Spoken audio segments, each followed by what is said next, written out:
Greetings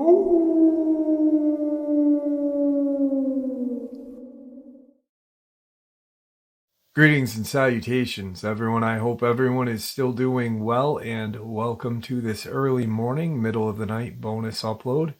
Before we jump into it, a couple quick links. As many of you know, I rely on Patreon, PayPal, channel membership, and the merch to help the channel to continue to grow and go. Links to Patreon, PayPal, and channel membership is in the description below. Merch displayed directly under the video. Also, Dogman Frightening Encounters, Volume 1 through 3, the audiobook versions. They were written and researched by Tom Lyons, narrated and produced by me, Jeff Nadolny. Those audiobooks are available on Audible, Amazon, and iTunes, links to which are also in the description as well. And finally, last but definitely not least, if you'd really like to help support this channel to continue to grow and go, simply subscribe. It does not cost a cent. Click the like button, takes half a second. If you don't want to miss out on any of the informative uploads I put out daily, click that bell icon, and folks, please leave a comment and share the video. Why? Well, because all of these things really do help the channel to continue to grow and go. They definitely do matter, and they are appreciated. And with that, I have taken far too much of your time. Let's jump in to this early morning, middle of the night bonus upload. Shall we? Today's first encounter. A few weeks ago, my uncle and my two cousins came out to visit my mom and dad for a barbecue. We have one every year on the 1st of May because it happens to be my mom and dad's anniversary. So it's the 1st of May and my uncle and cousins come out to the house. We had just moved back in February, so we're all excited to have our first get-together out there. It was really nice. We're situated on a mountaintop with a decently sized yard that is completely surrounded by woods.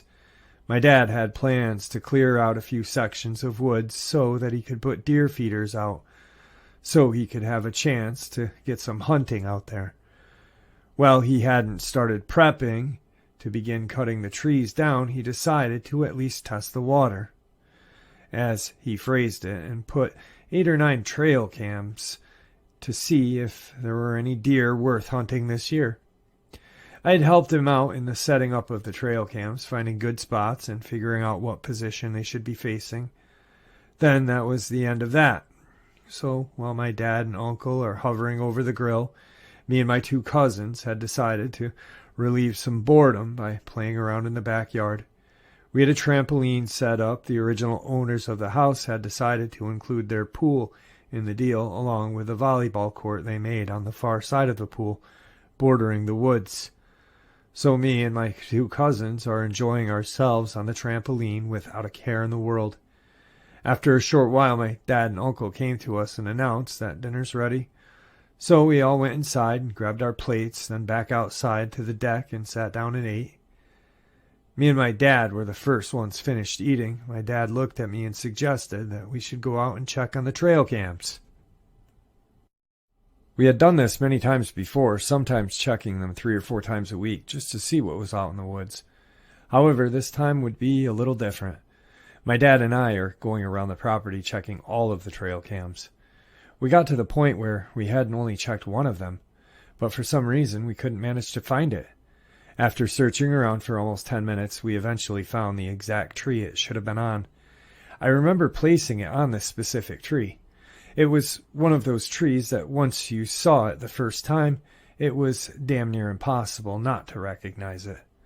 So my dad came up to me and started looking around, questioning that had I put the trail cam on this specific tree. I told him several times that this was the one that I had placed the camera on. I was 100% positive. So we start circling the tree, looking for any signs of our missing trail cam. While we are shuffling around trying to find it, I kicked something hard. I tripped over myself and looked down at my feet to see what had tripped me up, and there it was. Well, what was left of the trail cam. My dad came over to me and he saw, just as clear as I did, the trail cam was completely and utterly destroyed. Upon further examination of the camera, we learned that the heavy-duty ratchet straps we had used to secure it to the tree had been torn apart, literally, It looked as though something had grabbed the trail cam and just ripped it completely off the tree, and then went to town destroying it. My dad, thinking that whatever did this must have stepped into the range of the trail camera, and maybe we had gotten a picture of it. He tried to open the trail cam, but had no success. This trail cam, which was almost damn near impossible to destroy, had been damaged so badly, my dad couldn't open it. My dad, not wanting to admit defeat, grabbed his knife and exclaimed that he was going to get the damn thing open to at least get the SD card out. That was all he seemed to care about at that moment. So after a few minutes of forcing his knife into the trail cam, he finally managed to get it open. It took him a second to fully realize where the spot for the memory chip was supposed to be was in a tangled mess inside the trail cam. When he finally found the spot of the memory card, he pulled it out, and to his utter disbelief, the card had been broken in several different places while inside of the camera. My dad was beyond pissed at that point, because not only did he lose a $150 trail cam, he also lost any chances of figuring out what had done this. Now, even more upset than before, he said, "Let's get back to the house." He picked up the trail cam, and we both headed back to the house. He told the others what had happened to the trail camera, and then showed them. Fast forward to that night, my dad, my uncle, myself, and my two cousins all went out into the woods, just practically clinging to hope that one of the other trail cams had spotted the thing that had destroyed our other camera, since me and my dad had checked them. My dad and my cousins and I were together, so we began checking every single trail cam we had left. My cousins and I were heading toward the location of the third camera just to retrieve the memory card, because my dad had told us all just to grab the memory card and he'll search them out together. We all got about 15 yards away from the third trail cam, and in an instant a chill ran from the top of my head all the way down to my feet. I told my cousins about this, and they said, "We know, we feel it too." We all started panning, looking to see if we could see anything. Then I picked up on something in the direction we were heading to get the camera. I saw a figure. Me, thinking it's either my dad or uncle, called out, saying, "Hello!" Then it looked right at me and my cousins. I knew immediately that it was neither my dad nor my uncle because it had glowing red eyes. At first glance, I thought maybe it was an animal like a deer, thinking that it's just reflecting the light from our flashlights back to us. But that theory went straight through the window when we turned our flashlights away from it, and then it stood up. I watched in utter horror and disbelief as this thing stood up very slowly, from about the level of a deer to about 9 feet off the ground. As my cousins and I are standing in shock, it let out this deep guttural growl and started to advance towards us. I was the first to snap out of this sort of trance we were in and grab both my cousins to try to get them to move so we could run.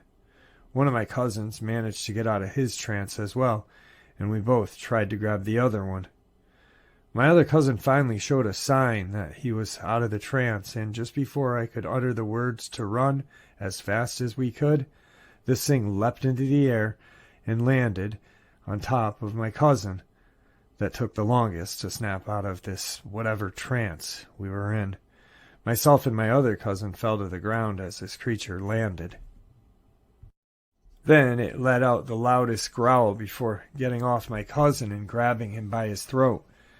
The creature lifted him up off the ground and roared directly into his face before looking at my other cousin and I. The creature threw the first cousin away, and then hit my cousin across the face, causing him to fall back to the ground. Then it stared directly at me. It took one gigantic step forward and lifted me off the ground as well.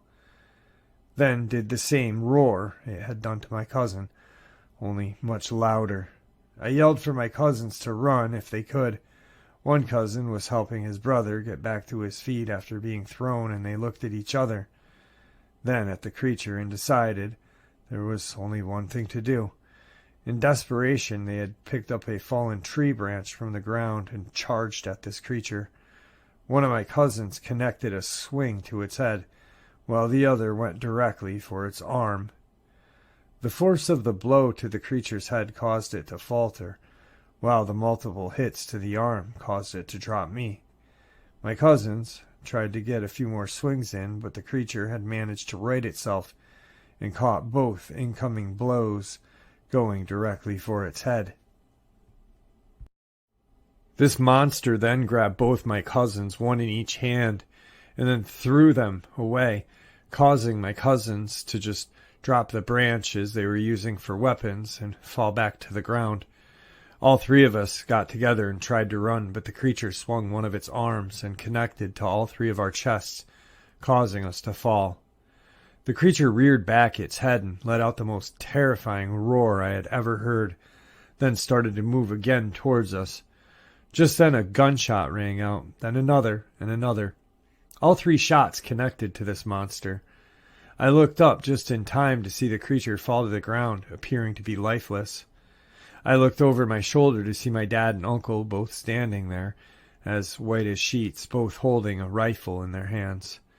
They both hurried over to me and my cousins and told us to run back to the house immediately, fearing the creature was not dead. Both of my cousins booked it back to the house, whereas I did not. I wanted revenge. I wanted it to be dead, for good. I jerked the gun out of my uncle's hands and proceeded to empty the rest of the magazine into this thing's chest. Once I was sure it was dead, I hit it across the face with the shoulder stock of the gun and spat in its face and screamed, "How do you like that?" I handed my uncle back the rifle, which he immediately loaded another magazine into. I walked past my dad and started heading back toward the house, with my uncle and my dad following close behind me. We finally get to the edge of the woods and start making our way across the small field to get to the house. Then out of nowhere we hear several more growls and roars, sounding almost exactly like the creature we had just killed. Hearing this, immediately my dad screams to run. So we did. All three of us started to book it toward the house as fast as we could. We hopped the about 4-foot-tall chain-link fence that made up the dimensions of our front yard, and then we ran up the stairs to the front porch.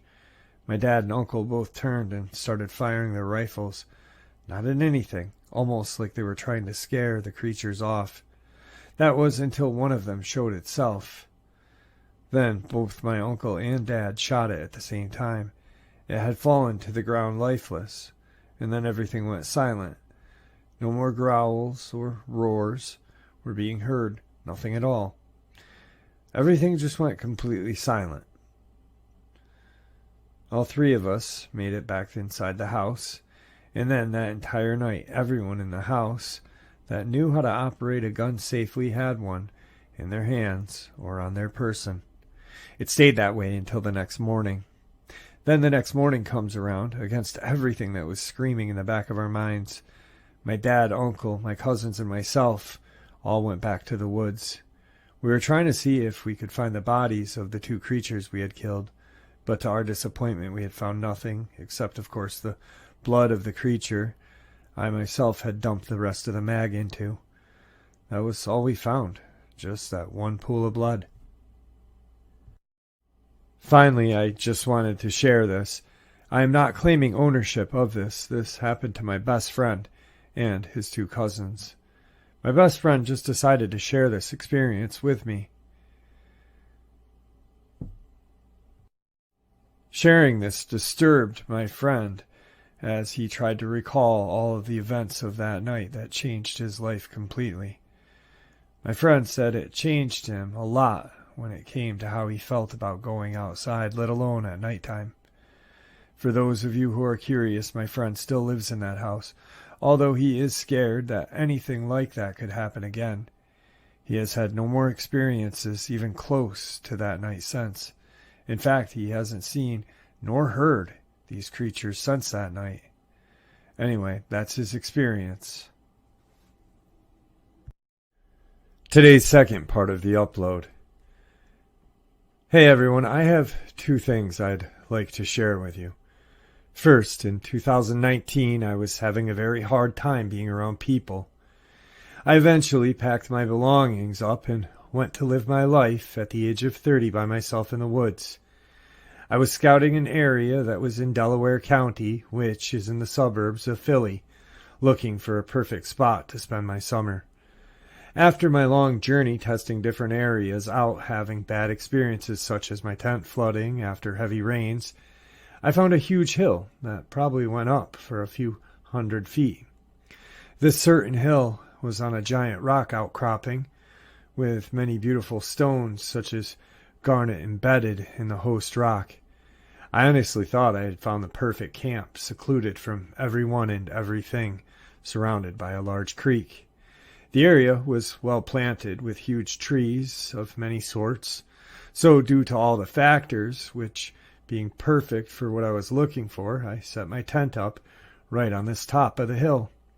The tent I had owned was a one-person tent, literally just big enough for me to sleep in, which was all I really needed. I'm pretty much set.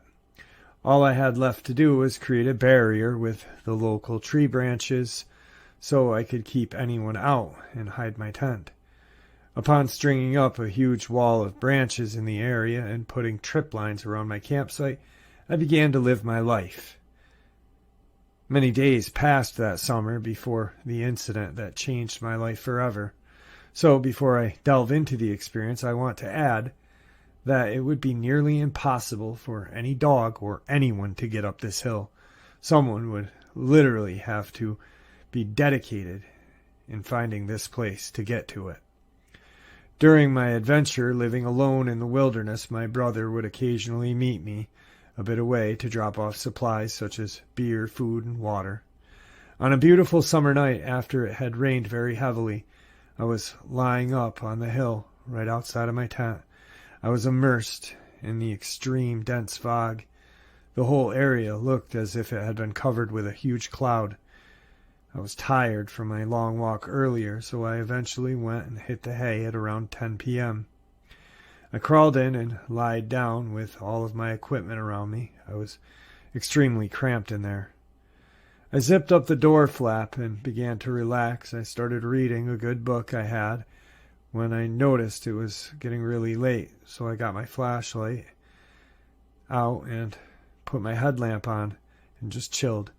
Periodically, I would text my sister to let her know that I was okay and just converse about certain things. It hit around 1 in the morning, and I started having this strange feeling. You know, the feeling of something's being wrong. I tried to shrug it off, but it wouldn't go away. I lied there with my headlamp on, fully illuminated. My tent had a tiny opening at the top with mesh so you can see out.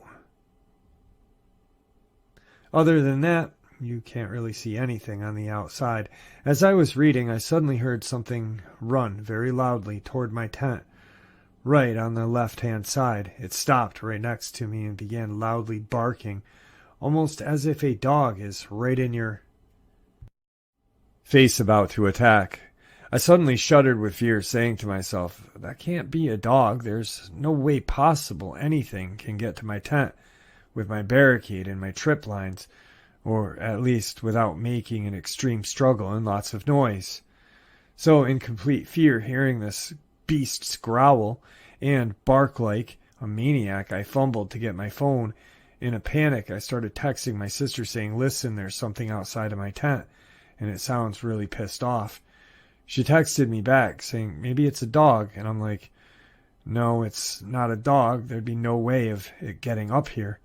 The thing stopped harassing me and eventually disappeared about 10 minutes later. I was frightened after I heard what I heard, so I dialed 911 on my phone and held it just in case that thing came back.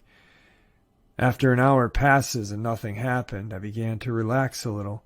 I kicked off my shoes and cracked a beer and resumed reading my book. Let me just say I've been in the woods for 6 months straight before, and I've never had anything like that happen. So chilling that I get sick thinking about it. As I'm lying there, time starts to pass with no sign of this creature.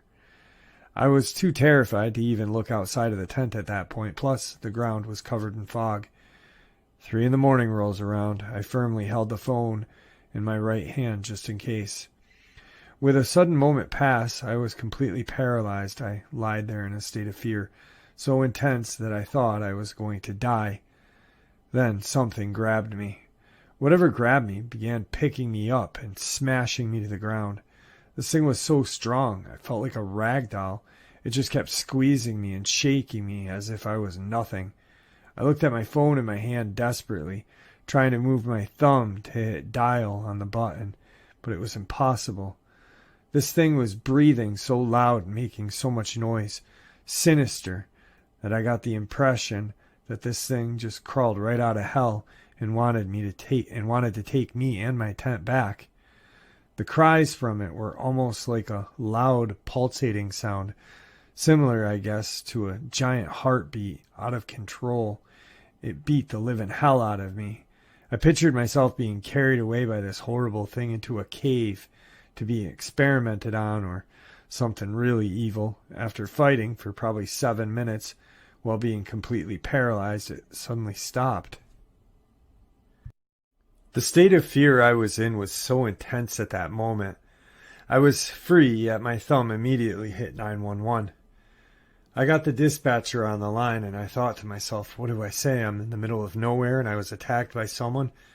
No one's going to come and take me seriously. I hung the phone up and started to text my sister, saying, listen, here's the location. I was just attacked by something. I got no answer, so I kept texting, no answer. I cowered my tent for the next few hours till the sun came out. I was so worn out from the beatdown that I crawled out of the tent in extreme pain. After a complete search of the area for footprints or a sign of something that had been there, I came up empty. No lines were tripped, no branches were moved, and my tent was not damaged. It doesn't make sense. Because I'm damaged, I could barely walk. Eventually, I moved my campsite and got a bigger tent. I still don't know what it was that attacked me. I don't know what that thing was menacingly barking outside of my tent. I'm literally petrified to this day. I now know that there are things so powerful out there they can literally paralyze you by just coming close. Apparently, they can beat the hell out of you through your tent without leaving a sign of having even been there. Was it a Bigfoot? Was it a Dogman? I don't know. But it could have killed me very easily if it wanted to. It could have made me a missing person in a heartbeat. I don't know how I survived or why.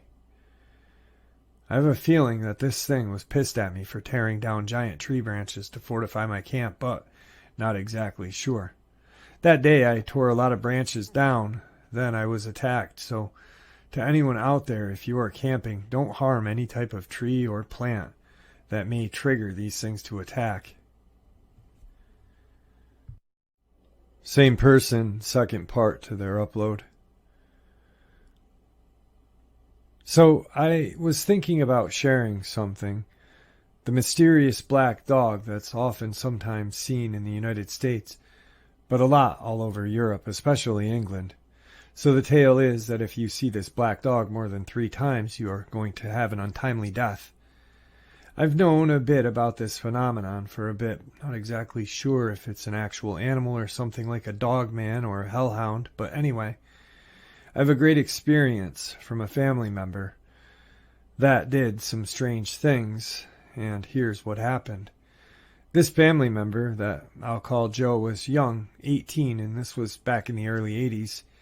He was in high school, hanging out with a few of his friends, searching his friend's attic when they came across 2 very old books.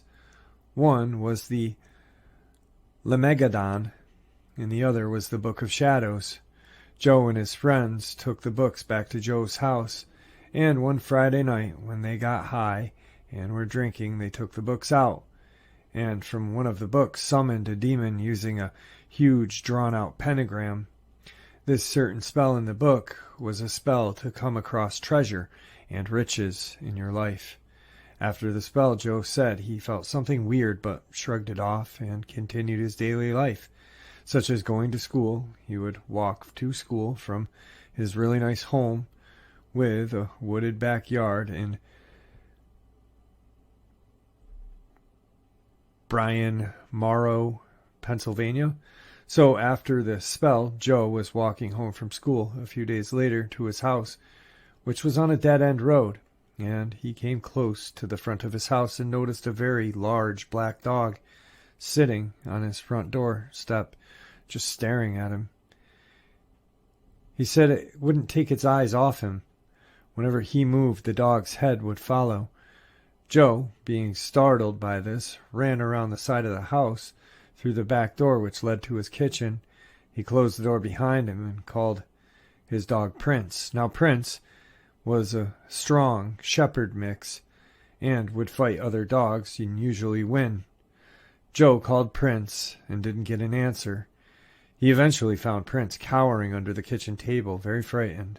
This creeped Joe out. From all this going on, went to peek out the front door, and the black dog was still there, staring right up at him.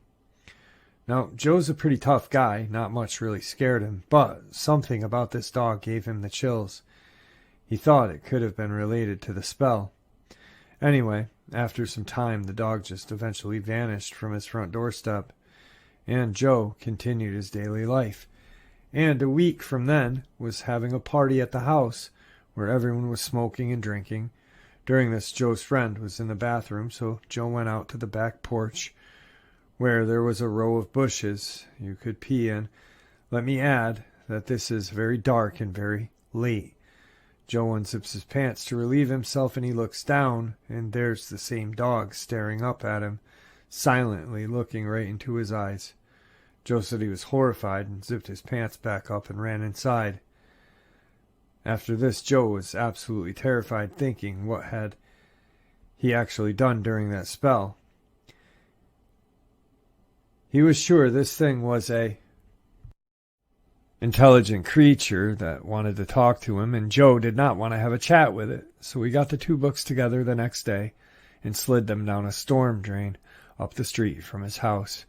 He could clearly see the two books lying down in the drain when he had left them.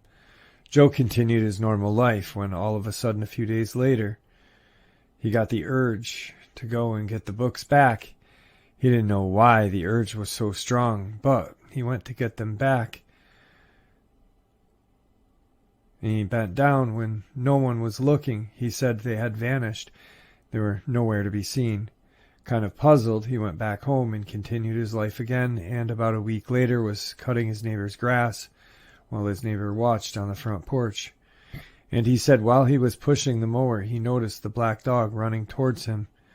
It jumped right for his throat, but at that instant it was so close to biting him, while the large white dog jumped and rammed into the black dog. Joe fell over and got up puzzled, like what the hell was that? He stopped mowing and went up to his neighbor and said, "Did you see that?" The neighbor said, "I saw you fall down." He apparently didn't see what Joe had seen. Joe spotted this mysterious dog 3 times and was convinced it was a demon in disguise as a dog to come and make some type of deal with him. He was sure it was summoned from the spell that was done out of either books of the Book of Shadows or the Lemegeddon. Joe lived up to the age of 52, had quite a hard life, but was a great person. He got one huge settlement from a back injury, but never found some great treasure or fortune. Joe was also convinced that the white dog on the 3rd sighting was some type of angel in dog form that was fending off the black dog from stealing his soul. Tonight's final encounter. This happened 2 years ago. It was the evening I was driving from my house to the local Walmart. I drove around a bend, maybe 0.2 miles from my house. I was driving slowly because people tend to fly through the road from the connecting lane, and they get into accidents. It was overcast, but not dark yet. I glanced to the side of the road. I always scan the area because random things keep getting dumped there. Occasionally discarded pets that would need to be rescued. I was about maybe 6 or 7 feet from what I saw. At first I thought, oh, a fox, but then immediately recalculated due to the size, almost like my brain was trying to figure out what I was looking at. And then thought, a man in a wolf's costume? It was lying on its side and sort of propped itself up. I got a very good look at it as I stopped my car and stared. It was reddish-brown and had canine facial features. It was covered in fur, but the proportions were like a human. It was at least 7 feet tall, maybe more. It made eye contact with me, and it kind of grinned at me. Its jaw opened, and I saw sharp incisors and rows of sharp teeth. I was close enough that I could see the muscle movement in its face and jaw when it did that. That's the part where I slowly started the car and thought, that's not a human. It kept eye contact with me as I drove around the bend until I was out of view. It was almost as if it was saying, I know you see me, I can see you too. It didn't seem aggressive or angry, almost like it was amused. My coping mechanism from what I call crazy crap is to go emotionally numb and, like a robot, focus on the immediate task. So that day I kept driving and got the items I needed from the store, almost like I was in low-level shock. When I drove back, the creature was not there. I didn't feel the fear that some people have described, but there was a awareness that this was a predator above the human step in the food pyramid, which was unsettling. I also didn't get the vibe it was going to harm me, but that if I tried to attack it, that I would regret it. I don't know if this thing was a dogman, a hellhound, a spirit. After the initial shock wore off, I've been trying to find more info on what this was, and I've found very little. It's been 2 years, and I haven't seen it since, and I am glad I haven't. And there you have it, folks. I hope you all enjoyed this early morning, middle of the night bonus as much as I enjoyed sharing it with you. I'd like to thank you for supporting the channel. It is your support, after all, that helps the channel to continue to grow and go, and what gives us all a place and a chance to share our experience and theories judgment-free. Everyone is simply treated with the respect that we deserve. Please stay safe, happy, healthy, and ever vigilant, keeping an eye on our children, pets, family, and friends. These creatures are real. These events have happened.